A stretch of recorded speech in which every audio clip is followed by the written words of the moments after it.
there's no chairs in my room, and I there's really no chairs in the house that I can use at the moment. So this is a little bit uncomfortable. I have been filming just sitting on the floor, and I literally got a pulled muscle in my back from it a little bit ago. I think it was a couple weeks ago, and oh my god, it's just so frustrating. I need to figure out how to be able to actually sit down, because my muscles cannot handle this. But anyway, so what should I start talking about? So I have really been struggling with my mental health. I typically really do struggle with my mental health, especially after the holidays, because Christmas has always been an escape for me. The Christmas season, just everything about it just makes me feel so comforted and at peace, and it just really helps my mental health. And usually after the holidays, I just kind of, have a really hard time adapting to the changes and all of that. I have struggled with OCD since I have been around 7 years old. Seven years old, and well, maybe six or seven. All I know is that I was definitely really young. So yeah, I have struggled with OCD since I have been really little, and it's just gotten progressively worse the older I got, or the older I get. The only time it was really not out of control, I know that it wasn't super out of control when I was 8 and 9. It also wasn't that out of control when I was 15 and 16, in the year 2018. Not sorry, that's really oddly specific, but anyway, I think because during those times, things in the year 2018 and then the year 2010 and 2011, things weren't necessarily as stressful as they are now.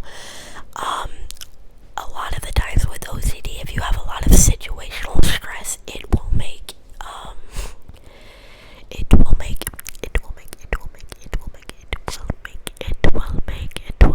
the symptoms a lot more severe.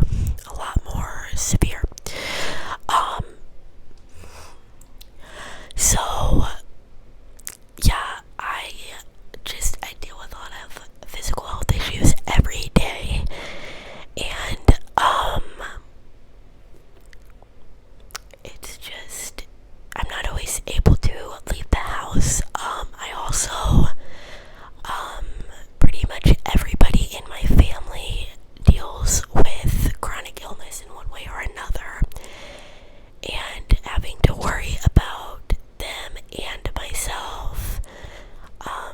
I do worry about them more, but just having to worry about, all these different health issues, while still trying to take care of myself, or while still dealing with my own, is really difficult and really takes a toll on my mental health, which just causes my OCD to really spiral. And I have been in therapy. I have been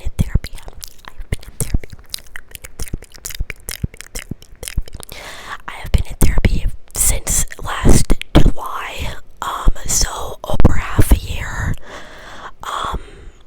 And she has helped me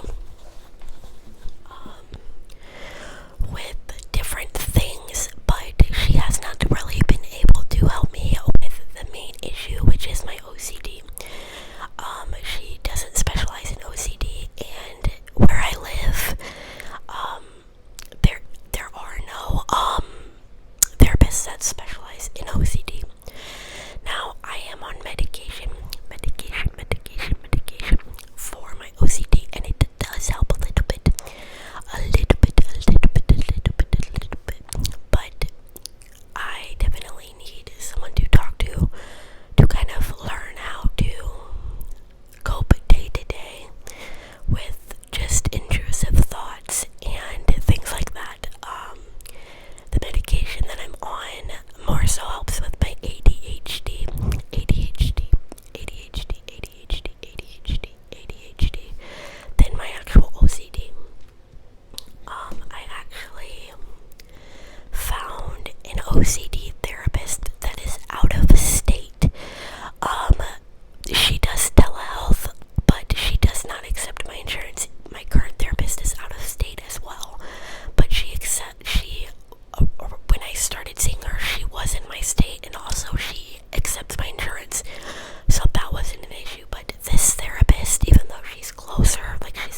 might sound fishy, but it is a legit like therapy thing. It's not just some like weird like scam.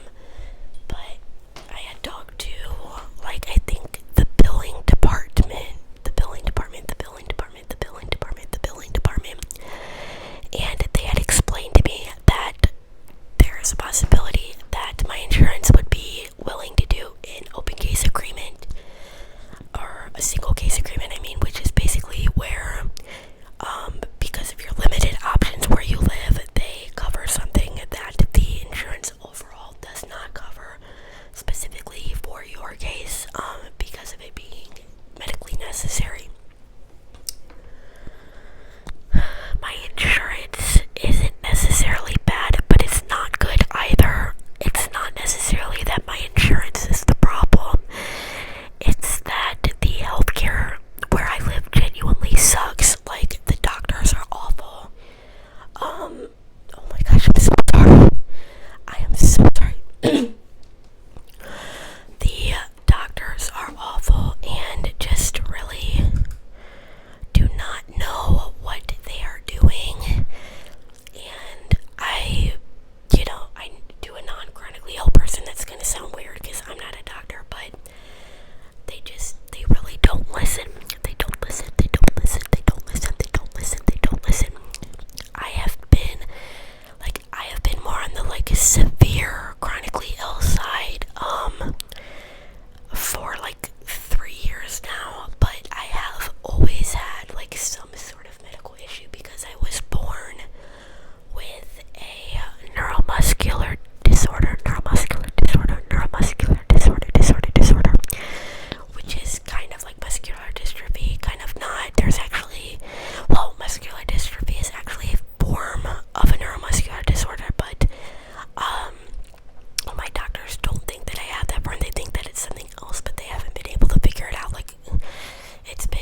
the level of pain that I was in, like I've had kidney stones before, the level of pain that I was in was like beyond what would be normal for even like a flare up of something, like, or not a flare up of something, but beyond what would be normal for like, I don't know how to describe it, but it was just like, this is the type of pain that you know like something is wrong, you know what I mean? So obviously after that, like the pain didn't like necessarily constantly happen, but I was still getting episodes of that pain. I still do have episodes of that pain. I do have an anti-inflammatory medication now that I take, that helps, but some, you know, if it gets to the point where that's not helping, then we got a problem. But anyway, so which sometimes it doesn't, sometimes it does, but anyway, I was not able to eat without having, because I have prescription anti-nausea medication, I was not able to eat anything without having to hurry up and take my anti-nausea medication, run outside with a bucket, and try and wait for it to pass. I have very good self-control, so if I throw up, you know something's wrong, you know what I mean? It's not just, oh, like she's stressed or something. Like, if I throw up, something is wrong. Go, Bear. Go. Sorry, my dog is trying to help me. Anyway, I was not able to. Sorry, I don't know what's happening. The tripod got messed up a little bit. I was not able to eat anything without having to take my anti-nausea medication, which was the only thing that prevented me from throwing up, or I would have been throwing up constantly. And I lost over 11 pounds, I think, that year in a couple months alone.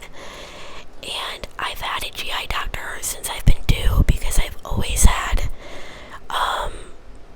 like, I guess lower GI issues with like constipation and stuff like that, but it was never necessarily anything major until my mid-teen years. And my GI doctor refused to even review my scans, did not, Bear, stop it, did not even really bat an eye, did not care to try and figure out what was going on. I had a gastric emptying scan, which is not very diagnostic at all, because they only have you eat something that's easily digestible anyway. They only let you eat something that is very digestible anyway. But anyway, so yeah, I no longer am seeing that GI doctor, but I currently do not have a GI doctor. I'm waiting on a referral to go to another GI doctor. But I am in constant nausea, pain, bloating, all of that. I've had a lot of GI issues going on, and you know, I'm trying to get that figured out. Because of my neuromuscular disease, it is not the safest option for me to have any kind of like procedure where I would have to be sedated for. So, but if you have suspected Crohn's disease, you most of the time have to get a endoscopy and a colonoscopy, or at least one or the other. And that is dangerous.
You know what I mean? Bear, go. Go. Go now. Bear, go. Go. Sorry, I had to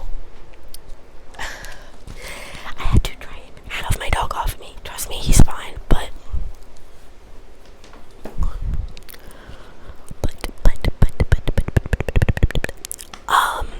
so that is that.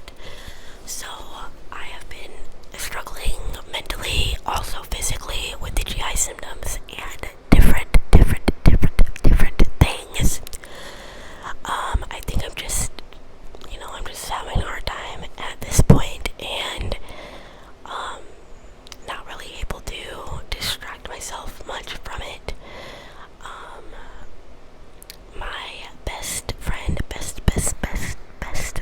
lives in Canada, and she is an angel. Angel. I love her so much. We relate to each other so much, and she's always there for me if I need someone to talk to over any kind of issue. Like, I love her so much, and I wish we could see each other in person. It's really hard, like, not being able to see each other in person, because sometimes she really is, like, the only person that gets me. And, different people get something at different times, but, like, I'm sure y'all get what I mean. But, yeah, like, I try to be transparent, but at the same time, it's also kind